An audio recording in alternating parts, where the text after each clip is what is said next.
الحمد لله وحده والصلاة والسلام على من لا نبي بعده. أما بعد فأعوذ بالله من الشيطان الرجيم. بسم الله الرحمن الرحيم. إنك لعلى خلق عظيم. وقال رسول الله صلى الله عليه وسلم: أول ما يوزع في الميزان حسن الخلق والسخاء. ولما خلق الله الإيمان فقال: اللهم قوني، فقواه بحسن الخلق والسخاء. ولما خلق الله الكفر فقال: اللهم قوني، فقواه بالبخل وسوء الخلق. أو كما قال رسول الله صلى الله عليه وسلم: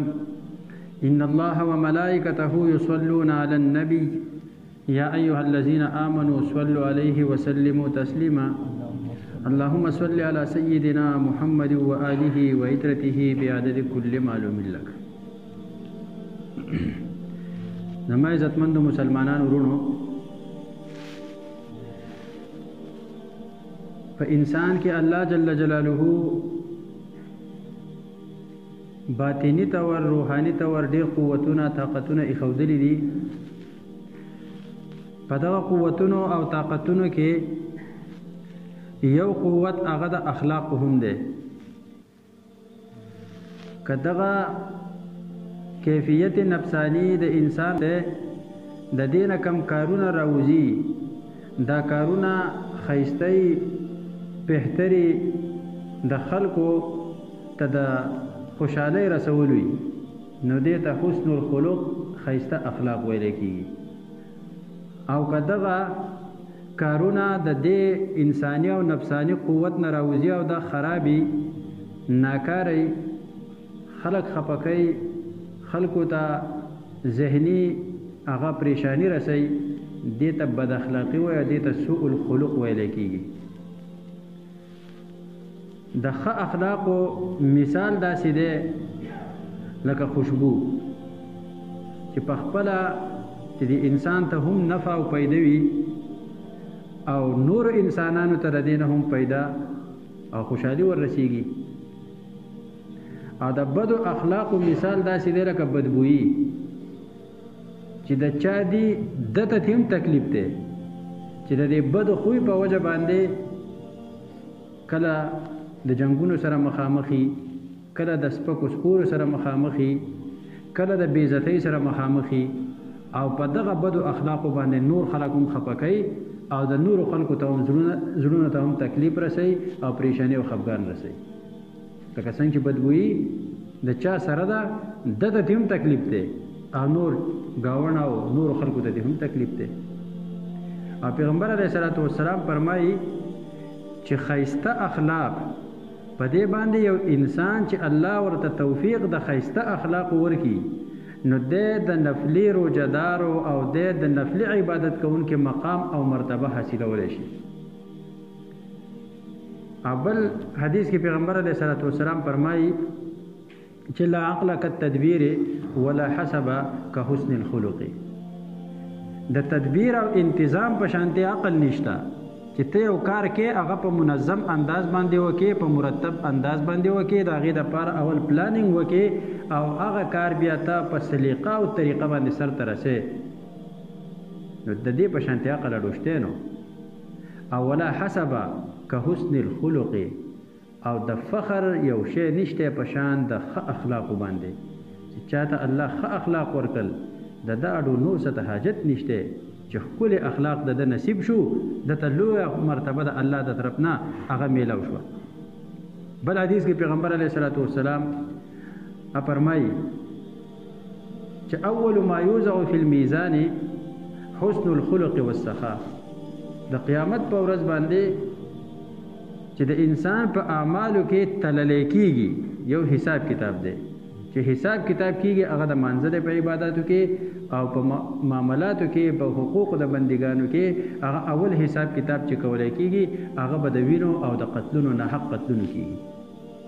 قیامت په ورځ چې الله په اعمالو کې د الله په حقوقو کې د ټولو نه اول حساب کېږي، د مانځه به کېږي. چې د حساب د انسان پوره په پوره باندې د منظره برابر راو د پوره په پوره باندې ټول منځونه کړي دي او په جماعت کړي دي او د هغې خیال ساتلی دی نو باقي اعمال به هم درست او برابر وي ځکه مونځ کې دا سبب دی چې دی به نور اعمال ستا درست کوي د دې اثر الله تعالی ایښودلی دا دی او د بندګانو په حقوقو کې به د ټولو نه اول حساب کتاب چې کولی کېږي هغه به د ناحق قتلونو کېږي چې چا قتلونه ناحق کړي دي د دې حساب به الله تعالی کوي او په میزان کې او په تله کې چې اعمال تللی کېږي د ټولو نه اول به د انسان اخلاق تللی کېږي او والسخا په دې کې چې کوم سخاوت د کړی دی هغه به تللی کېږي او حدیث کې بل پیغمبر علیه الصلاة والسلام فرمایي چې د قیامت په ورځ باندې د ټولو نه نږدې او زیات په ماته قریب هغه سړی احسنکم اخلاقه چې د هغه اخلاق ښایسته وي د هغه خبرې خوږي د هغه د خوی نه د هغه د کردار نه د هغه د ناستې پاستې نه د هغه د خلکو ته د دې کتلو او د دې نظر نه چاته نقصان او تکلیف نه وي څوک خفه کوي نه څوک پریشانه کوي نه د ټولو نه نږدې به پیغمبر علیه الصلاة والسلام ته هم دغه انساني بل روایت دی چې د پیغمبر علیه السلام فرمایي چې زما د سپارش نه به ډېر پیدا اخیستونکی هم هغه سړی چې د هغه اخلاق هغه ښایسته وي نو اول ما یوضع فی الميزان حسن الخلق د انسان اعمال چې د قیامت په ورځ تللی کېږي نو د ټولو نه اول به په هغې کې ښایسته اخلاق و سخا او سخاوت وي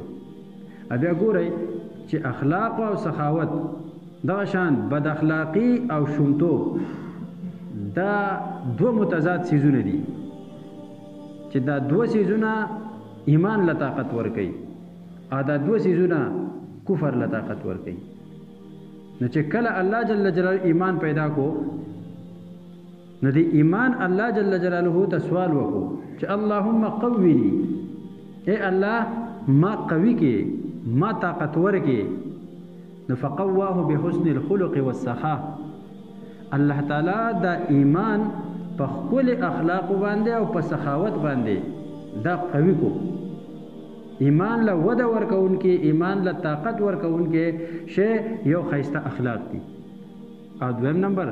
سخاوت دی زموږ استاد محترم شیخ الحدیث مولانا مشتاق احمد صاحب دامت برکاتهم هغه فرمایل چې د اخلاقو مثال داسې دی لکه په ونه کې د میوې لکه اسلام یوه ونه ده عقاید د هغې داسې دي لکه زیلې زیلې څومره قوي او پخي دومره د دې ونې د هغې وده او ترقي او څانګې او میوه ده برابري دویم نمبر اقرار د لا اله الا الله محمد رسول الله دا د اسلام د ونې تنه ده او منځ او روژه حج او زکات اعمال دا د دې ونې څانګې دي او اخلاق دا د ایمان او د اسلام د ونې چې ده دا میوه ده نو بد اخلاقه انسان داسې دی لکه بې میوې ونه او خوش اخلاقه انسان داسې دی لکه ښایسته میوې واله ونه او یو ونه خلک د لرګي دپاره نه ساتي ونه چې خلک ساتي هغه د میوو دپاره ساتي کوم چې میوهدارې ونې میوهدارې ونې خلک د میوو دپاره ساتي هغه خلک د لرګي دپاره نه ساتي د لرګي دپاره خلک ځانه نورې ډېرې سپیردار او یو شی بل شی هغه ونې ساتي نو کومه چې میوهداره ونه هغه خلک د میوې دپاره ساتي د ښه اخلاقو دا په انسان کې داسې دي لکه په ونه کې چې میوه ده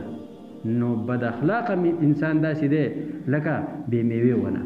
او خوش اخلاقه انسان داسې دی لکه ښایسته میوې واله ونه اولما خلق الله الكفر فقال اللهم قویني او هر کله چې الله جل جلاله دا کفر پیدا کو نو د کفر هم الله ته سوال وکړو چې اللهم قویني ای الله ما طاقت ورکې ما له زور راکې ما له پهلواني راکې نو فقواه بسوء الخلق والبخل نو دا کفر الله تعالی په بد اخلاقۍ باندې او په شومتوب باندې قوي کو نو دا دوه څیزونه یو بد اخلاقي کول او دویم نمبر شومتوب کول چې په تا د الله حق دی یا د بنده حق دی په هغې کې ته شومتوب کې دا کفر له وده او ترقي ورکوي د دې دوه کارونه دی الله جل جلاله موږ وساتي او دا دوه کارونه دی الله جل جلاله په موږ کې قوي او مضبوط کی او الله تعالی دې موږ له پیغمبر علیه الصلاۃ والسلام په شان ته خیسته اخلاق دا دې راته نصیب کی په دې باندې مشق کول غواړي په دې باندې ځان کړهول غواړي ټریننګ کول غواړي چې کله هم تا ته داسې یو خبره مخې ته راغله چې ستا په طبیعت نه لګېده ته برداشت وکړه یو څو پېرې به برداشت وکړې الله جل جلاله به دله بیا په خپله دا ملکه درکړي چې ته به بیا په ناقابل برداشت څیزونو باندې برداشت کولی شي